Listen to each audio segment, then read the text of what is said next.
ድራማው የሚያጠነጥነው ምንም አይነት ክብርም ሆነ ነፃነት በማይሰጠው ዝቅተኛ የማህበረሰብ ክፍል ውስጥ ስለተወለደችው ጎዲዩክ ስለተባለች ወጣት አስደናቂ የህይወት ጉዞ ነው። በአሰቃቂ ሁኔታ ትደበደባለች። ለማምለጥ ብትሞክር አባቷ እንደሚገደል ስለምታውቅ ደብዳቤዎቹን የመቃወም ድፍረትም አልነበራትም። በአንድ ዓመት ጊዜ ውስጥ ብቻ ከባርነት ተነስታ እንኳን የባላባት እመቤት ትሆናለች ቀርቶ በህይወት ትኖራለች ብሎ የገመተ ማንም አልነበረም። በዚህ ዓለም የባሪያ ልጅ ለዘላለም ባሪያ ነው በሚለው ብሂል ገምተዋት እንጂ። ጎዲዩክ ትንሽ ልጅ እያለች እናቷ በመታመሟ ምክንያት አሳዳሪያቸው ያለ ርህራሄ ከቤት አባረሯት።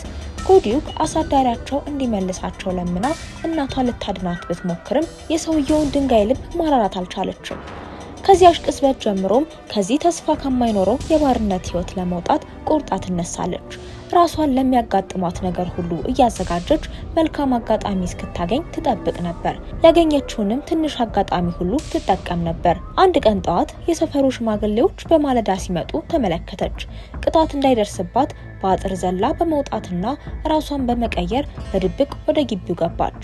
ምንም እንኳን እነሱን ማታላል ብትችልም እመቤቷ ግን ለማምለጥ የምታደርገው ማንኛውም ሙከራ ህይወቷን እንደሚያሳጣት ዘወትር ታስጠነቅቃት ነበር። ምንም እንኳን ባሪያ ብትሆንም ጎዲዩክ እጅግ አስገራሚ የማስታወስ ችሎታና ብልሃት አላት። የእመቤቷ የሰርግ ቀን እየተቃረበ ሲመጣ ለማምለጥ ያላት ብቸኛ እድል ይሄ እንደሆነ ትገነዘባለች። እሷና አባቷ በድብቅ የሚያግባባቸውን የራሳቸውን ሚስጥራዊ ምልክት ፈጠሩ። አንድ ጣቷን ካነሳች በተነጋገሩበት ቦታ ላይ ይገናኛሉ ማለት ነው። ለማምለጫ የሚሆን ገንዘብ ለማጠራቀም ለአንድ የባላባት ቤተሰብ በድብቅ ኬክ ትሰራ ነበር። አንድ ቀን ግን እመቤቷ የሰራችውን ኬክ ሰው ጋር ተጋብዛ በመቅመሷ ችግር ተፈጠረ። እንደ እድል ሆኖ በእመቤቷ ማስጠንቀቂያ ብቻ ከቅጣት ዳነች። አንድ ቀንም በገበያ መሃል እያለፈች እያለ ጎዲዩክ ሶንግዩን ጄኢም ከተባለ አንድ ባላባት ጋር ተገጣጠመች። ማን እንደሆነ ሳታውቅ ስለ ሰውየው የንቀት ቃላት በሹፈት ትናገራለች። ይህ የምታወራው ሰው ራሱ የእመቤቷ የታጨው ባላባት መሆኑን አላወቀችም ነበር። ቆየት ብሎ ዳግመኛ ተገናኙ። እሱም መልሶ ከሾፈባት በኋላ ማንነቱን ነግሮ ከመቅጣት ይልቅ ከተማውን እንድትመለከት ወደ ጋራ ላይ ይወስዳታል። ብዙ ህዝብ የሚታይበት ቦታ ላይ ሆነው ጸጥ ያለ ጊዜን አብረው ያሳልፋሉ። ጎዲዩክ ለምን ሰዎችን በጨቋኝ መደቦች መከፋፈል እንዳስፈለገ ትጠይቀዋለች። በተለይም ከታዋቂ ስነ ጽሁፎች እያጣቀሰች ስትናገር ቃላቶቿ በእጅጉ አስገረሙት። መማር በሚችሉ የባላባት ሴቶች በጣም እንደምትቀናና ምንም እንኳን ትምህርት በጨካኞች እጅ ያለውን እጣ ፈንታዋን ሊቀይረው እንደማይችል ብታምንም ብቸኛ ምኞቷ እንደ ሁሉም መደበኛ ህይወት መኖር ነበር። በቅንነቷ ልቡ የተነካው ሶንግዩን ጄም በጊዜው የባላባት ልጆች ይይዙት የነበረውን የራሱን የከበረ ድንጋይ ይሰጣታል። ከስርዓቱ የመሸሽ ሚስጥራዊ ተግባሯ ብዙም ሳይቆይ ተጋለጠ። ከዚያ ወጥታ የእመቤቷ እጮኛ ከሆነው ሶንግዩን ጄኢም ጋር የመኖሪያ ቤቱ ሄዳ ድጋሜ ስትገናኝ እመቤቷ አየቻት። ጎዲዩክን በክህደትና ጋብቻውን ለማበላሸት እንደሞከረች ተናግራ እየጎተተች መልሳ ወስዳ አሰቃቂት ቅጣት አስቀጣቻት። አባቷም እሷን ለመከላከል ሲሞክር ለሞት በሚያበቃ ዱላ ተደበደበ። እመቤቷም ጎዲዩክን ወደ ባላባቱ ክፍል ወስዳ ሙሉ በሙሉ ልታስጠፋት ታቅዳለች። ሁሉንም ነገር ልታጣ ጫፍ ላይ የደረሰችው ጎዲዩክ በመጨረሻም ራሷን በመከላከል የእናቷን አሳዛኝ ሞት አስታውሳ በንዴትና በተስፋ መቁረጥ ተገፋፍታ ጌታውን በመግደል የእናቷን ደም ተበቀለች። ከክፍሉ ወጥታ ስትሮጥ ሊይዟት ተሰማሩ። በሁሉም የምትታደን አመፀኛና ነፍሰ ገዳይ ባሪያ ሆነች። ባለስልጣናትም ያለ እረፍት እያሳደዷት ነው። አባቷም ቀድሞ እንድታመልጥ ለመርዳት ተዘጋጅቶ ነበር። ነገር ግን ወታደሮች ከበቧቸው። አብረው ያሳደጓት ሌሎች ባሪያዎች ስትሞት ማየት ስላልቻሉ በድብቅ እንዲያመልጡ ረዳቸው። ምንም እንኳን ከከባዱ አደጋ ቢያመልጡም በመንገድ ብዛት ገንዘባቸውን ስለጨረሱ ለአንዲት ሌሊት ከፍሎ ለማደር ብቻ የሚበቃ ጥቂት ሳንቲም ቀራቸው። አባቷ ህመሙ እየባሰበት በመምጣቱ ለሷ ሸክም እየሆነባት እንደሆነ ሲረዳ ብቻዋን የተሻለ እድል ይኖራታል ብሎ በማሰብ ጥሏት ይሄዳል። ጎዲዩክ አባቷን ጠበቀች። እሱ ግን አልተመለሰም። ምንም ገንዘብ ስለሌላት በማረፊያ ቤት ውስጥ ለመቆየት ተገደደች። የቤቱ ባለቤትም በፈጣን አእምሮዋና ብልህነቷ ምክንያት በመጨረሻ አብራው እንድትሰራ ፈቀደላት። አንድ ዓመት አለፈ። እሷም አሁንም አባቷን በመጠበቅ ቀጠለች። ብዙ እንግዶች አባቷን ይመስሏት ነበር። ብዙ ሰው በሚያልፍበት መንገድ አቅራቢያ ስለምትኖር በወንጀለኞች ፖስተር ላይ ያለውን ፎቶ አይተው እንዳያውቃት ዘውትር ትሰጋ ነበር። አንድ ቀን ሌዲዩ የተባለች የተከበረች ወጣት ሴትን ጨምሮ አንድ የባላባት ቤተሰብ ወደ ማረፊያ ቤቱ መጡ። ከሌሎች በተለየ ሌዲዩ ወደ ጎዲዩክ በደግነት ቀረበች፣ ገበያ ይዛት ወጣች፣ አልፎ ተርፎም ጌጣጌጥ ገዛችላት። ግራ የተጋባችው ጎዲዩክ እምቢ ለማለት እንኳን ብትሞክርም ሌዲዩ ግን በባሪያ ላይ በብዛት የማይታየውን የጠራ አነጋገሯንና ብልህነቷን እንዳስተዋለች ነገረቻት። በመጨረሻም ጎዲዩክ ተፈላጊ ወንጀለኛ መሆኗን ብትነግራትም ሌዲዩ ከማግለል ይልቅ ጓደኛዋ እንድትሆን ጠየቀቻት። በህይወቷ ለመጀመሪያ ጊዜ ሌዲዩ እንደ ንብረት ሳይሆን እንደ ሰው ስለቆጠረቻት ክብር ተሰማት።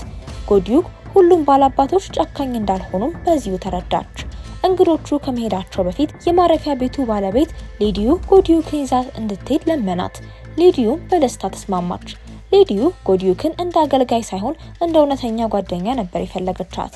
በዚያች ምሽት ጎዲዩክ አዳዲስ ልብሶችን ለበሰች። ከመቼውም ጊዜ በላይ የበለጠ ውብ ሆነች።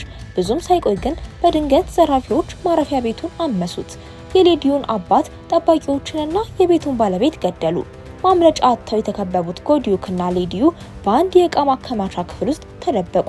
ዘራፊዎቹ ሁለቱንም በህይወት እያሉ ለማቃጠል አስበው ቦታውን በእሳት አያያዙት።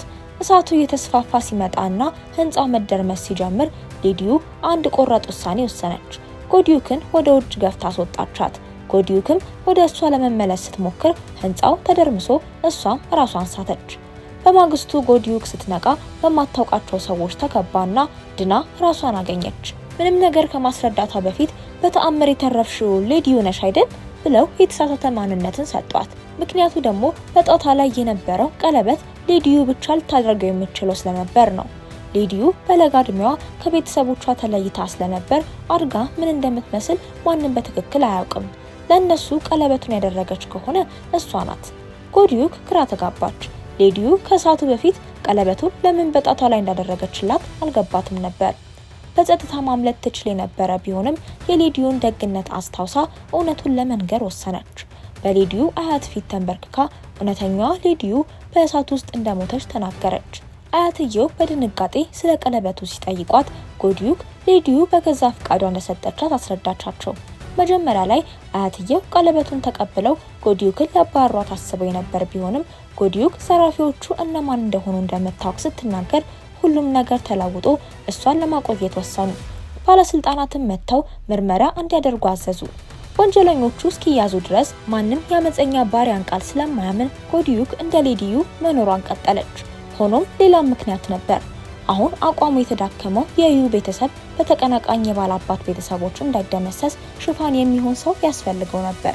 ከባሪያ ወደ ባላባትነት የተደረገው ድንገተኛ ሽግግር ግን ምቾት ነሳት።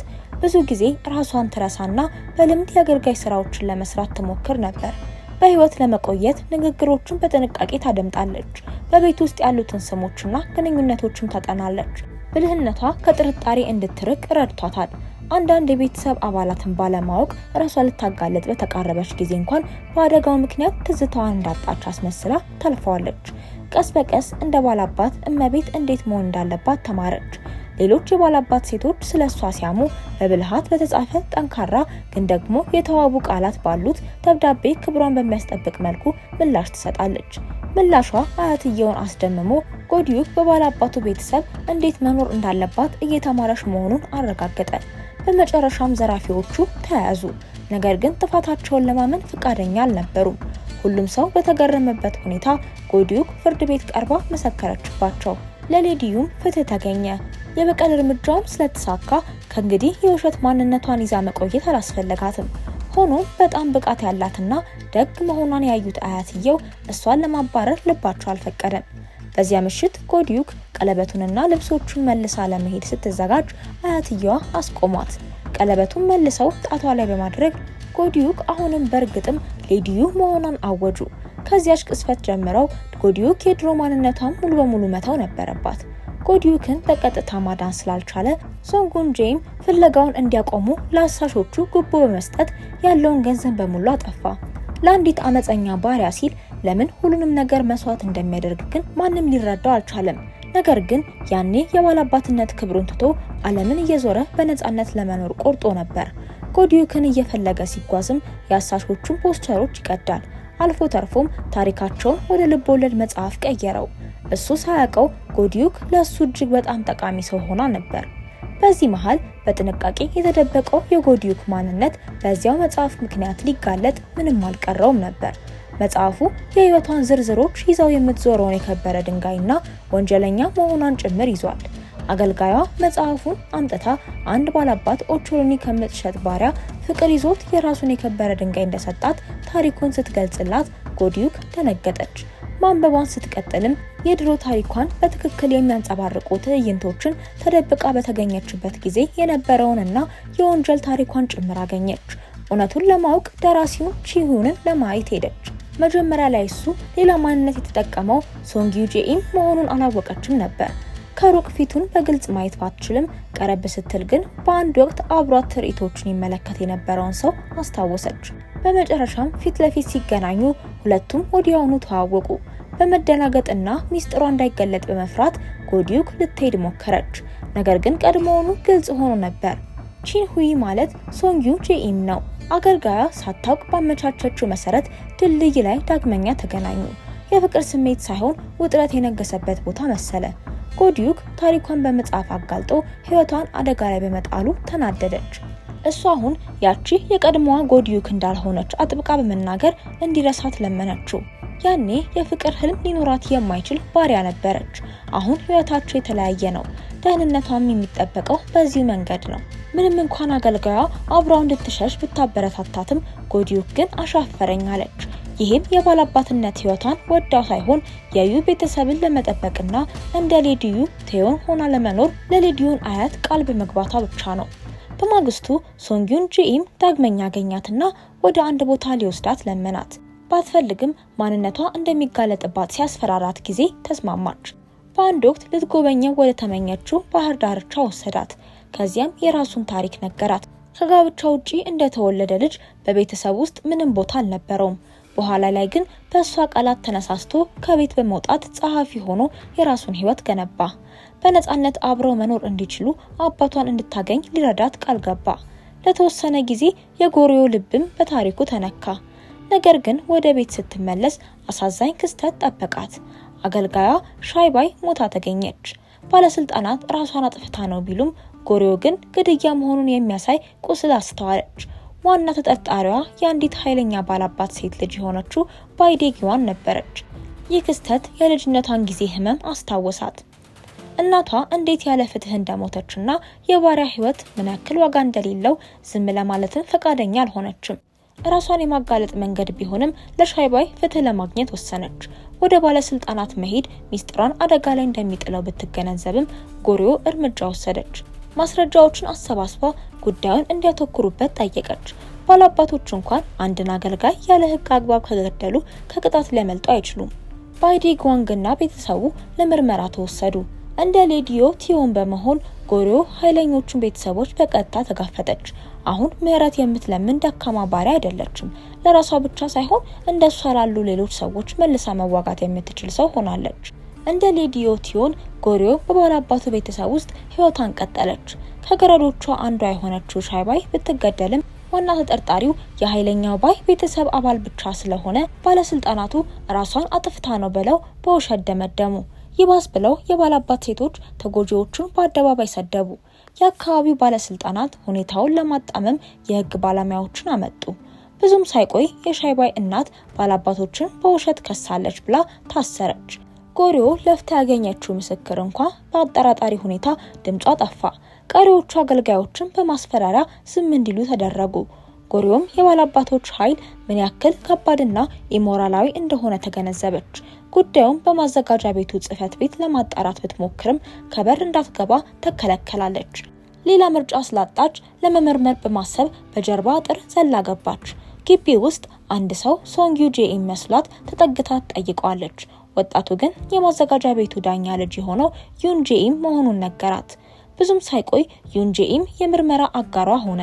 ለደካሞች ፍትህ እንዴት እንደሚታገልና ድፍረቷን በማድነቅ እንዴት እንደምትደባደብና ራሷን እንደምትከላከልም በተጨማሪም ጠቃሚ የህግ መዛግብት መኖራቸውን በመግለጽና እንድታያቸው በመፍቀድ በድብቅ ረዳት። በዚህ መካከል እውነቱን የሚያውቅ አንድ የባይ ቤተሰብ አገልጋይ ሲሸሽ ቤተሰቡ በፍርሃት መጨነቅ ጀመረ። ጥፋታቸውን ለመሸፈን ካሳን ሰጥሻለን በማለት ጎሪዮ ክሱን እንድታነሳ ጫና ማድረግ ጀመሩ። ለጎሪዮ ግን የሻልባይ ህይወት በውጋ የማይተመን ነበር። ስለዚህ አይሆንም አለች። በፍርድ ሂደቱ ዋዜማ ላይ የሸሻው አገልጋይ ወደ እሷ መጥቶ እውነቱን ነገራት። የሻልባይ ሞት አደጋ አልነበረም። የጀመረው ማዳም ባይ ልጇ ባይዴጓንግ ለሻይባይ ፍቅር እንዳለው ስታቅ ነበር። ግንኙነቱን እንዲያቋርጥ ስታስጠነቅቀው በተፈጠረ ሁከት መካከል ሻልባይ ወድቃ ሞተች። እውነቱን ለመደበቅ ማዳም ባይ ባለስልጣናትን በጉቦ ገዝታ ራስን ማጥፋት አስመስላ አቀረበችው። ጎሪዮ ይህንን እውነት ይዛ ባይዴጓንግን ስታፋጠጠው ሻልባይም ተወደው እንደነበር በጣም ዘግይቶ ተረዳ። በጥፋተኝነት ስሜት ተወጦ ፍርድ ቤት ቀርቦ ወንጀሉን በማመን ኃላፊነትን ወሰደ። እናቱ ጥፋቱን ወደ ሌላ ሰው ለማዞር ብትሞክርም ዳኛው ከዚህ በላይ የሐሰተኛ ባላባቶች መጠቀሚያ መሆን አልፈለገም። በመጨረሻ ፍትህ ተሰጠ። ባይዴጓንግ ተቀጣ። የባይ ቤተሰብ ኃይልም መፈራረስ ጀመረ። ባላባቶች አገልጋዮችን ያለምንም ጥፋት እንዳይበድሉ የሚከለክሉ አዳዲስ ህጎች ጸደቁ። ህዝቡ ለመጀመሪያ ጊዜ እውነተኛ ፍትህን አገኘ። የጎዲዩክ ድፍረት በህዝቡ አድናቆትን አተረፈላት። በብልህነቷና ለፍትህ ባላት ቁርጠኝነት በጣም የተደነቀው ዩንጄኢም ለባለስልጣን አማካሪነት ሚና እንድትመረጥ አቀረባት። ሆኖም እያደገ የመጣው ተጽዕኖዋ እንደ ስጋት በጨመሩ ሌሎች የባላባት ቤተሰቦች ዘንድ ቅሬታን ፈጠረ። ጥምረታቸውን ለማጠናከር ሲባል የጋብቻ ሀሳብ ቀረበ። እናም የዩንጄኢም አባት ልጁ ለጎሪዮ ያለውን ስሜት ስላስተዋለ ጋብቻቸውን ይፋ ለማድረግ ወሰነ። የጋብቻ ጥያቄ ቀረበላት። ጎዲያክ ግን አመነታች። ለዩንጄኢም ክብር ቢኖራትም አላፈቀረችውም ነበር። ከሁሉም በላይ ድብቅ ማንነቷ ዘላቂ አደጋ ሆኖ በጠላቶቿ መወያያ መሆኑን ቀጥሏል። ከተጋለጠ ሁሉም ነገር ሊፈራረስ ይችላል። አያቷ ሚስጥሯን እንደምትጠብቅላት ብታረጋግጥላትም አደጋ ግን በዙሪያዋ ማንዣበቡን አልቀረም። ጎሪዮ በዚህ አጣብቅኝ ውስጥ ሆና ስለ ጋብቻ ብቻ ሳይሆን ስለምትኖረው ህይወትና ስለተሸከመችው እውነት ቁራጥ ውሳኔ መወሰን እንዳለባት በመረዳት አሁን እንደ ሊዲቲዮን የምትኖረው ጎሪዮ ዩጄኢምን ለማግባት ከተስማማች ይበልጥ የተወሳሰበ ህይወት እንደሚገጥማት በማሰብ ከጋብቻ በፊት ዩጄኢምን አንድ ወሳኝ ጥያቄ ጠየቀችው። እድሜ ልኳን ሚስጥር የምትሸከምን ሚስት መቀበል ትችላለህ? እሱም መቀበል ብቻ ሳይሆን ሚስጥሯን ለመጠበቅ ቃል ገባላት። ጋብቻቸው ግን ሽፋን ብቻ ነበር። በሰርጋቸው ምሽት ዩንጄኢም በጸጥታ ትቷት ወጣ። ከዚያን ጊዜ ጀምሮ በየምሽቱ ያለምንም ማብራሪያ ተነስቶ ይጠፋል። ቀድሞ ስለተስማሙ ጎሪዮም ለምን እንደሆነ አትጠይቀውም። ጋብቻቸው የሁለቱንም ደህንነት ለመጠበቅ የተደረገ ሽፋን ብቻ ስለነበር ማለት ነው። ከሰርጋቸው በፊት እሷን የሚፈልጉ ጠላቶቿ ስዕሏን ይዘው ገበያ በመምጣታቸው ጎሪዮ ልትጋለጥ ተቃርባ ነበር። አማራጭ ስታጣ እውነተኛ ማንነቷን ለዩጄኢም ተናዘዘች። እሱም ይተወኛል ብላ ጠብቃ ነበር። በምትኩ ግን እሱም የራሱን ድብቅ እውነታ ተናዘዘ። ከሴት ጋር የመኖር ፍላጎት የለውም። ባህላዊ ጋብቻ መቀበልም አይችልም። ለሱ ይህ ጋብቻ ተስማሚ ማምለጫ ነው። በጋራ መግባባት ጋብቻውን ለማስቀጠል ወሰኑ። በዚህ መሃል ቺንሁይ በመባል የሚጠራው ሶንግ ዩንጄኢም ጎሪዮ እንዳገባች ይሰማል። ልቡ ተሰብሮ ለመጨረሻ ጊዜ ሊያያት ይመጣል። በዚህ መሃል ባሏ በመልክ እሱን እንደሚመስል አየ። ምንም እንኳን በአንድ ወቅት እንቢ ብትለውም አሁንም ለሱ ስሜት እንዳላት ከማመን ወደ ኋላ አላለም። ጎሪዮ አዲሱን ጎጆ ስትላመድ አስተዳደራዊ ጉዳዮችን ለመርዳት በይፋዊ ስራዎች ውስጥ ተሳታፊ ሆነች። ብዙም ሳይቆይ አንድ አሳሳቢ ጉዳይ ተፈጠረ። ህፃናት በሚስጥር እየጠፉ ነው። በጥልቀት ስትመረምር ህፃናት የሚነገዱበት ህገወጥ ገበያ ያገኘች። ይህንን ለባለስልጣናት ሪፖርት አደረገች። ነገር ግን እርምጃ ከመውሰዳቸው በፊት አንድ ሚስጥራዊ ቀስት ስለ ወንጀሉ ዝርዝር መረጃ በጽሁፍ ይዞ አገኙ። ይህም አንድ ሰው በድብቅ እየረዳቸው መሆኑን አመላካች ነበር። ባለስልጣናት እርምጃ ሲወስዱ አዘዋዋሪዎቹ በኃይል በመታገዝ ተከላከሉ። በሁከቱም መካከል ጎሪዮ አንድ አስደንጋጭ ነገር በመካከላቸው አየች። ባሏ ዩንጄኢም ራሱን ደብቆ በመካከላቸው ነበር። ከህፃናቱ አንዱንም በድብቅ ይዞ ሲሄድ አየችው። የእሱ እንግዳ ባህሪ ጥርጣሬዋን ጨምሮ እውነቱን ለማወቅ ጎሪዮ ዱካውን ተከትላ ኢሰን ፓቪሊዮን ወደ ተባለ ቦታ አመራች። እዚያም የሚሰለጥኑ ህፃናት የተሞሉበት የተደበቀ ምድር ቤት አገኘች። ሁሉም ዩንጄኢም ላይ ያየችው አይነት ምልክት የተለጠፈባቸው ነበሩ። መጀመሪያ ላይ አመጽ እያሴረ ነው ብላ አፋጠጠችው። ዩንጄኢም ግን እውነቱን ገለጸላት። እነዚህ ህጻናት የተገለሉ፣ የተጣሉ፣ ጥቃት የደረሰባቸውና በማህበረሰቡ የተጠሉ ናቸው። በድብቅ የታደጋቸውና በእኩልነትና በደህንነት የሚኖሩበትን የተደበቀ መጠለያ እየገነባላቸው እንደነበር አስረዳት። እንደ ጎሪዮ ያሉ ሰዎችን ከሚጨቁነው የህብረተሰብ መደብ ነፃ የሆነች ትንሽ ዓለም መፍጠር ህልሙ ነበር። ምንም እንኳን ልቧ በሀሳቡ መልካምነት ቢነካም ሊያስከትል የሚችለውን የመጥፋት አደጋም ተረድታለች። በእንዲህ አይነቱ ማህበረሰብ ውስጥ ሰዎችን መሰብሰብ እንኳን እንደ አመጽ ሊቆጠር ይችላል። ከተጋለጡ ለነሱ ብቻ ሳይሆን ለመላ ቤተሰቦቻቸው የሞት ፍርድ መፈረድ ማለት ነው። በሚያሳዝን ሁኔታም ፍርሃታቸው ብዙም ሳይቆይ እውን ሆነ። ሀያላን ባላባቶች ስለ ኢሰን ፓቪሊዮን ፍንጭ አገኙ። እናም የአማጽያን ድርጅት ነው ብለው ከሰሱት። ህጉን አጣሞ በማዘጋጀት የጭቆና እርምጃቸውንም አጸደቁ። በሁከቱ ወቅት ከዩንጄኢም አጋሮች አንዱ ሌሎችን ለማዳን ሲል ራሱን መስዋዕት አደረገ። ነገር ግን ተገደለና እንደ ካህዲ ተፈርጆ ስሙ ጠፋ። ባለስልጣናት በባላባቶቹ ጫና ከምልክቱ ጋር የተገኘን ማንኛውንም አይነት ሰው ማሰር ጀመሩ። ጎሪዮ ለማምለጥ ተዘጋጀች። ዩንጄኢም ግን አደገኛ እርምጃ ወሰደ። ሊረዳው ይችላል በሚል ተስፋ ሁሉንም ነገር ለአባቱ ተናዘዘ። በምትኩ ግን የማዘጋጃ ቤቱ ዳኛ የሆነው አባቱ ክፉኛ ተቆጣ። ዩንጄኢምን ክዶ ከቤተሰብ አባረረው። ከተማዋ በመዘጋቷ ጎሪዮና ዩንጄኢም አብረው ሸሹ። ልክ ሊያዙ ሲሉም ሶንግ ዩንጄኢም ጣልቃ ገብቶ ከዩንጄኢም ጋር ማንነት ተለዋወጠ። ባለስልጣናትን በማሳሳት እንዲያመልጡ አደረገ። በሱ እርዳታ ጎሪዮና ዩንጄኢም በተሳካ ሁኔታ ከከተማ አምልጠው የወንዙ ዳርቻ ላይ ደረሱ። ማምለጣቸው ግን ዋጋ አስከፍሏቸዋል። ከተማ ውስጥ ያሉት ባለስልጣናቶች ነገሩን አጣመሙት። በአንድ ወቅት የማዳን ተልእኮ የነበረው አሁን ደግሞ አመጽ ተብሎ ተሰየመ። የንጉሠ ነገስቱ ትዕዛዝ መጣ። ዳኛው ከስልጣኑ ተነሳ፣ ንብረቱም ተወረሰ።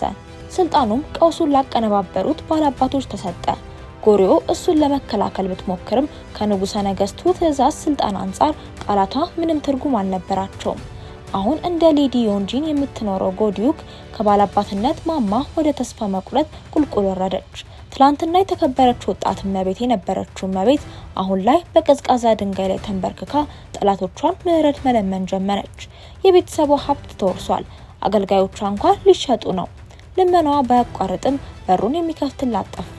እሷም እስከ ንጋት ድረስ ሌሊቱን ሙሉ ተንበርክካ ቆየች። በርህራሄ የተነካች ከባላባት ሴቶች አንዷ በመጨረሻ የሲበን እናት ለቀቀቻት። ብዙም ሳይቆይ ጎዲዩክ የሁሉንም እውነት አወቀች። ባለስልጣናት በመጀመሪያ የዩንፖንግ ተራራን ለመመርመር አቅደው ነበር። ነገር ግን ሀያላን ባላባቶች ትኩረትን ለማስቀየር ኢሰን ፓቪሊዮን እንደ አመፀኛ ድርጅት አድርገው ትኩረቱን አስቀየሩት። በተራሮች ላይ አጠራጣሪ ነገር እየተከሰተ መሆኑን ስትረዳ ምርመራ እንዲደረግ ለመጠየቅ ወደ ማዘጋጃ ቤት ጽሕፈት ቤት ሄደች። ነገር ግን አዲስ ዳኛ እስኪመጣ እንድትጠብቅ ተነገራት። ራሷ ለመሄድም ወሰነች። ህዝቡ ላለፉት መልካም ተግባራቶቿ ለማመስገን የዩንፖንግ ተራራ ካርታ በማቅረብ በድብቅ ረዷት። በዚህ መሃል ሶንግ ዩንጄኢም ጠባቂዋ ሆኖ አብሯት ለመሄድ ድርቅ ብሎ ተነሳ። ባትፈልግም ልታባረረው ግን አልቻለችም ነበር። ጉዟቸው መጀመሪያ ወደ ዩንፖንግ ቤተ መቅደስ ሲሆን እዚያም ቀድሞ ሞታል ተብሎ የነበረው ናምቻንጊል በህይወት እንዳለ በድብቅ እያገገመ መሆኑንም አወቁ። ወደ ተራራዎቹ ጠለቅ ብለው ሲገቡ አደገኛ መንገዶችን በመውጣት የበረሃ እጽዋትን በመብላትና ከምንጯ በመጠጣት አስቸጋሪ ሁኔታዎችን አሳለፉ። እነሱ ባያውቁም ወታደሮች እንቅስቃሴያቸውን እየተከታተሉ ነበር። የተራራው ጫፍ ላይ ሲደርሱ ጎዲዩክ በአብዛኛው በወርቅ ክምችቶች አቅራቢያ የሚበቅል እጽዋት አስተዋለች። ይህንን ከቀድሞ ፍንጮች ጋር በማገናኘት እውነቱን ተረዳች። የታፈኑት ህጻናት በህገወጥ መንገድ ወርቅ ለማውጣት እንደ ጉልበት ሰራተኛ እየተጠቀሙባቸው ነበር። እርምጃ ከመውሰዳቸው በፊት ተከበው ወደ ገደል ጫፍ ተገፉ። ማምለጫ ሲያጡ ጃንሁዊ ሁለቱንም ለማዳን ከጎዲዩክ ጋርደር ጋር ወዳለው ውሃ ዘለለ። ተረፉ፣ ነገር ግን ቆስለው በበረሃ ውስጥ ቀሩ። ጎዲዩክ በጠና ታመመች። መብራት የያዙ ሰዎች እስኪጠጓቸው ድረስ ሁኔታቸው ተስፋ አስቆራጭ ሆነ። ሳይታሰብ ዳኑ። ቡድኑ ቀድሞ ጎዲዩክ በረዳቸው አገልጋይ የሚመራ በተራራ ውስጥ ተደብቀው የሚኖሩ መንደሮች ሆነው ተገኙ። ለጎዲዩክ ካላቸው ክብር የተነሳ ሊረዷት በማሰብ ወደ ተደበቀው የማዕድን መውጫ ቦታ መሯት። እዚያም አዘዋዋሪዎቹ ከሸሹ በኋላ እንዲሞቱ የተተዉ ህጻናትን አገኘች። ታደገቻቸው። ነገር ግን ብዙም ሳይቆይ ወጥመድ መሆኑን አወቀች። አዘዋዋሪዎቹ ተመልሰው ሁሉንም ያዙ። ሁሉም ተስፋ ያበቃ ሲመስል አንድ ቀስት ከአዘዋዋሪዎቹ አንዱን መታው። እና ባለስልጣናት ደረሱ። ሁኔታውም ተቀያየረ። ጎዲዩክ አንድ ሰው በድብቅ እየረዳት እንደሆነ አወቀች። በውከቱ መሃል ማዳም ሊን አገኘቻት። እሷም እውነቱን በሙሉ ተናገረች። ከህገወጥ ወርቅ ማውጫ ኢሰን ፓቪሊዮን ላይ ከቀረበው የውሸት ክስና ከቀድሞ ዳኛ መውደቅ ጀርባ የእሷ ባል ነበር ተጠያቂው። በጥፋተኝነት ስሜት ተውጣ ማዳም ሊ ራሷን ልታጠፋ ነበር። ጎዲዩክ ግን ለልጇ ህይወት መኖር ኃላፊነቷን በማስታወስ አስቆመቻት። ጉዳዩ ወደ ፍርድ ቤት ሲቀርብ ሙሰኛው ባለስልጣን ከጥፋተኝነት ለማምለጥ ሞከረ። ሆኖም የናምቻንግ ጊል ድንገተኛ መታየት ነገሩን ለወጠው። ወንጀለኞቹን ለመካድ ቢሞክርም እውነቱን መካድ የማይቻል ነበር። በዚህ ወሳኝ ሰዓት ጎዲዩክ ያልተጠበቀ ነገር አደረገች። ተከላከለችለት። ሁሉንም ወንጀሎቹን ዘርዝራ ከባድ ቅጣት እንደሚገባው ግልጽ አደረገች። ነገር ግን ወንጀላቸውን ላመኑ ሰዎች ቅጣት የሚቀንስበትን ህግ አነሳች። ውሳኔዋ ለሱ ካላት ርህራሄ የተነሳሳ ሳይሆን ለፍትህ ካላት ክብር የተነሳ ነበር። ህጉ በማንኛውም ደረጃ ላይ ቢሆንም በሁሉም ላይ እኩል መተግበር አለበት። በዚህ ምክንያት ከመገደል ይልቅ ከስልጣኑ ተነሳ። የቀድሞ ዳኛ ስምም ተመለሰ። እናም ኢሰን ፓቪሊዮን ከአመጽ ክስ ነፃ ወጣ። ብዙዎች ውሳኔዋን ቢጠራጠሩም ጎዲዩክ ግን በእምነቷ ጸናች። እውነተኛ ፍትህ በቀል ሳይሆን ሚዛናዊነት ነው። ከዚያ በኋላ ሶንጊዩን ጄም ስለረዳት ማመስገን እንደ ባለትዳር ያሉበትን ኃላፊነቶች በማሰብ አሁንም የፍቅር ጥያቄውን መቀበል አልቻለችም። ጂን ሁይ ይህንን ተቀብሎ ስሜቱን በጸጥታ ለመሸከም መረጠ። ከመለያየታቸው በፊት ጎዲዩክ የመጀመሪያ ፍቅሯ እሱ እንደነበር ተናዘዘች። ምንም ነገር እንደማይቀየር ቢያቅም ታሪካቸውን ህያው ሆኖ ወደሚኖር ነገር ለመቀየር ቃል ገባ። ከጥቂት ጊዜ በኋላ አንድ መልካም ወጣት በጥንቃቄ በተቀነባበረ ወጥመድ መሃል ገባ። አንድ ሰው በቅርቡ ከፍተኛ ባለስልጣን ሆኖ ከተሾመው ዶጂኤም ጋር ለመቀራረብ ብቻ ብዙ ሀብት አወጣ። ወደ ቤቱ በተመለሰበት የመጀመሪያ ቀን ዶጂኤም አንዲት ወጣት የባላባት ሴት የከበረ ድንጋይን ስትጥል ተመልክቶ በደግነት ይመልስላታል። እሷ ግን ሊያማልላት የሚሞክር ሀፍረተ ቢስ ባለጌ እንደሆነ አድርጋ ተቆጥታ ትሄዳለች። እሱ ያላወቀው ነገር ቢሆን ይህን አጋጣሚ ሆን ብሎ እሱን ለማጥመድ የተዘጋጀ ትርኢት መሆኑን ብቻ ነበር። ዶጂኤም ምንም ሳይረበሽ የከበረ ድንጋዩን በክብር አስቀመጠው። በደስታ ወንድሙ ከጠፋ ከ7 ዓመታት በፊት ጀምሮ ቤተሰቡ የሆነችውን የወንድሙ ሚስት ለማግኘትና ስኬቱን ለማብረር ሮጠ። ገና ከመምጣቱ ጋብቻቸውን ማዘጋጀት ስለጀመረች ደስታው በአጭር ተቀጨ። በማግስቱ እንግዳ የሆነ በሽታ በከተማው ተሰራጨ። ጎዲያክ ወዲያውኑ እርዳታ ሰጪ ለመፈለግ ተገደደች። ከቀረቡት እጩዎች መካከል ቻሚሪን ችሎታዋን አስመሰከረች። በሕክምና ብቻ ሳትሆን በሕግም እውቀት ያላት ከባላባት ቤተሰብ የመጣች ብልህ ሴት መሆኗ ግልጽ ነበር። ይበልጥ የሚያስደንቀው ነገር ደግሞ የኑሮ ደረጃዋ ሳይገድባት በአካል በመሄድ ታማሚዎችን ማከሟ ነበር። ይህም በባላባቶች ዘንድ ብርቅ ነበር። ሌዲዮክ ዶጂኤምና ቻሪሚን በተለይም ቀደም ሲል የከበረ ድንጋዩን የወሰደ ስለነበር አንዳቸው ለሌላቸው ፍጹም ተስማሚ እንደሆኑ አስተዋለች። በዚያች ምሽት ሌዲዮክ ዶጂኤምን ድንጋዩን እንዲመልስላት ይዛው ትመጣለች። ነገር ግን ቻሚሪን ሾልካ ስትወጣ በአጋጣሚ ያዩት። ተከትለው ሲሄዱ ለድሆች ምግብ ስታድል አገኟት። አንድ ሰው ሊተናኮላት ሲሞክር ዶጂኤም ገብቶ ተከላከለላት። አጋጣሚው ጀግንነቱን የማሳያ እድል ፈጠረለት። ይህም ቻሚሪን ለዶጂኤም ተስማሚ መሆኗን ለሌዲዮክ ይበልጥ አረጋገጠላት። ሆኖም ያየችው ነገር ሁሉ የተቀነባበረ መሆኑን አላወቀችም ነበር። የታመሙት መንደርተኞች ተከፍሏቸው የመጡ ነበሩ። የምሽቱም ትዕይንት በጥንቃቄ የታቀደ ነበር። የቻሚሪን እውነተኛ ግብ ዶጂኤምን ማግባት ብቻ ሳይሆን ሌዲዮክን መበቀል ነው። ይህንን ሴራ የማታውቀው ሌዲዮክ አንድ ሰው ሲከታተላት ታስተውላለች። ሰውየውን ይዛም የቺዮን ሶንግዊ አገልጋይ መሆኑን አወቀች። አገልጋዩ ሶንግዊ እንደታሰረ ገልጾ ሌዲዮክ እንድትከላከልለት ለመናት። ለዶጂኤም ካሳወቀች በኋላ ሌዲዮክ ለተወሰኑ ወራት ወደዛ ለመሄድ ተዘጋጀች። ነገር ግን ወደብ ላይ ሌዲዮክ ባሏን ዩጂኤምን በአጋጣሚ አየችው። እሱ ግን ሸሽቷት በሌላ መርከብ ተሳፈረና ጥሏት ሄደ። በዚህ መሃል ሶንግዊ ከአንድ መጽሐፍ ጋር በተያያዘ ክስ ታስሮ ነበር። በጉቦ መውጣት ቢችልም ከምንም በላይ እውነትን በማስቀደም እምቢ አለ። አንድ ሰው መጽሐፉን ሰርቆ እሱ ስራውን እንደሰረቀ አድርጎ ከሶታል። እውነተኛውን ደራሲውን ለማረጋገጥ አንድ ባለስልጣን ሁለቱም ሰዎች ፍርድ ቤት ውስጥ መጽሐፉን ሙሉ በሙሉ በድጋሚ እንዲጽፉ አዘዘ። አጭበርባሪው በፍጥነት ወድቆ ራሱን አጋለጠ። ታሪኩ በሶንግዊና በሌዲዮክ እውነተኛ ገጠመኞች ላይ የተመሰረተ ሲሆን አጭበርባሪው ማን እንደሆነም ተረጋገጠ። በሌዲዮክ እርዳታ ሶንጉይ ከሁሉም ክሶች ነፃ ሆነ። አሁንም ስለሚያፈቅራት ሶንጉይ ሌዲዮክ ቆይታ ዝግጅቱን እንድትመለከት ጋበዛት። ለምን እስካሁን እንዳላገባም ስትጠይቀው ልቡ ሁልጊዜ የሷ እንደነበርና ሌላ ለማሰብ እንዳልቻለ በስስት እያየ ነገራት። በዚያች ምሽት ዝግጅቱ ትልቅ ስኬት ነበር። አልፎ ተርፎም በኪንግ ኢምፓየር ለማቅረብ ግብዣ ደረሰው። ሌዲዮክ አብራው እንድትሄድና የነጻነት ህይወት እንድትኖር ጠየቃት። እሷ ግን እምቢ አለች። ከሄደች የድሮ ታዳኝ ባሪያ ማንነቷ እንደሚጋለጥና ወደ ትውልድ መንደሯ መመለስ አደጋ ላይ እንደሚጥላት ታውቃለች። በማግስቱ ጠዋት ሌዲዮክ ሳትናገር ወጥታ ሄደች። ሌዲዮክ ርቃ በነበረችበት ጊዜ ቻሚሪን የዶጂኢምን እምነት ለማግኘት በጥንቃቄ ወጥመዶችን ዘረጋች። አላስፈላጊ የህግ ግጭቶችን ለመከላከል በጎረቤቶች መካከል በስካር ምክንያት ስህተቶች እንዴት ሊከሰቱ እንደሚችሉ ለማሳየት ተዋናዮችን ቀጥራ ጠብና ግጭት ያለ አስመሰለች። ምንም እንኳን እነዚህ ተግባራት ሁሉንም የማታለል ስራዋ አካል ቢሆኑም ቀስ በቀስ የዶጂኢምን አድናቆት አተረፈች። እምነቱን ሙሉ በሙሉ ለማግኘት ህይወቷን አደጋ ላይ የሚጥል አደጋ እስከ ማዘጋጀትም ደረሰች። ሌዲዮክ ተመልሳ ቻሚሪን ዶጂኢምን ለመከላከል ስትል እንደቆሰለች ስታውቅ ወጥመድ ውስጥ እየገባች መሆኑን ሳታስተውል ምስጋናዋን ለመግለጽ በአካል ጎበኘቻት። በእውነቱ ቻሚሪን በቻንግሳ ካውንቲ በአንድ ወቅት ሀያል የነበረ ቆየት ብሎ የተሰደደና የፈረሰ ቤተሰብ የሆነው የቤክ ቤተሰብ አባል ናት። ያደረገችው ነገር በሙሉ ቤተሰቧ ያጣውን ደረጃ ለማስመለስ የተነደፈ ትልቅ እቅድ ነበር። እቅዷም ተሳካ። ዶጂኢምን አገባች። በሰርጉ ላይ የቤክ ቤተሰብ አባላት ዳግመኛ ብቅ ብለው የሉ ቤተሰብ ባላባትን አስደነገጡ። ከጋብቻቸው በኋላ ሌዲዮክ በመጨረሻ እፎይታ ተሰማት። ሆኖም አዳዲስ ችግሮች በፍጥነት ተነሱ። ከሰርጉ በኋላ ባለው የመጀመሪያ ቀን ዶጂኢም አንድ አሮጌ ስምምነትን አነሳ። ካገባ ሌዲዮክ ዮንጂኢምን ለምን እንደሄደ እውነቱን እንድትነግረው ቃል ገብታ ስለነበር በስምምነታቸው መሰረት እንድትነግረው ጠየቃት።